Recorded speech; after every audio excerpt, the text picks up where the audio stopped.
Praise the Lord. ஆண்டவருடைய நாம் மகிமைப்படுவதாக.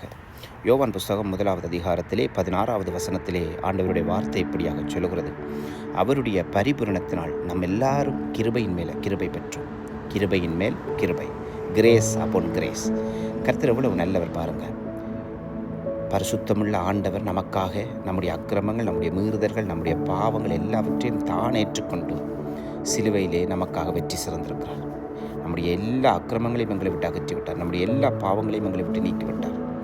ஆனால் அவர் நம்மிடத்தில் எதிர்பார்க்கிறது, நம்முடைய சமூகத்திலே நாம் வந்து அவருடைய பிள்ளைகளாக அமர்ந்து அவருடைய வார்த்தைகளை பின்பற்றி அவர் நமக்காக பாராட்டிய அந்த சகாயத்தை நினைத்து நாம் அவருக்கு நன்றி செலுத்தி அவருடைய பிள்ளைகளாக வாழ வேண்டும் என்றுதான். பிரியமானவர்களே, பரிபூர்ணமான தெய்வம் இயேசு கிறிஸ்துவாய் தம்முடைய அன்பை முழுவதுமாக நமக்காக காண்பித்தார்.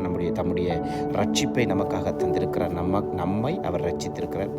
அவருடைய பாசத்தை பரிபூரணமாக காட்டினார். தம்முடைய கிருபையை அளவில்லாமல் எல்லாருக்காகவும் கொடுத்திருக்கிறார். குறைவான நம்முடைய வாழ்க்கையில் அவர் வரும்பொழுது எங்கள் வாழ்க்கையிலே ஃபுல்ஃபில்மெண்ட் உண்டாகிறது, நிறைவு உண்டாகிறது. சகலமும் நமக்கு அவர் கொடுக்க நல்லவராக இருக்கிறார். தம்முடைய ராஜ்யத்தையே நமக்காக கொடுத்திருக்கிறார்.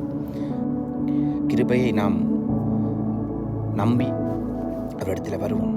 எந்த சூழ்நிலையாக இருந்தாலும் சரி, எந்த பேக்ரவுண்டாக இருந்தாலும் சரி, எப்படிப்பட்ட சூழ்நிலையிலாக இருந்தாலும் சரி, நம்மை சுத்திகரித்து பரிசுத்தப்படுத்தி தம்முடைய பிள்ளைகளாக நீதிமன்களாய் மாற்றி தம்முடைய திருச்சமூகத்திலே அவர் நம்மை வைத்து அழகு பார்க்க விரும்புகிறவர். அதற்காகத்தான் பூமியில் வந்து தம்மை முற்றுமுழுதாய் நமக்காக கொடுத்தார். நம்முடைய ஜீவனை நமக்காக கொடுத்தார். நம்முடைய அக்கிரமங்கள், பாவங்கள், மீறுதல்கள், சாபங்கள் எல்லாவற்றையும் தானே ஏற்றுக்கொண்டார்.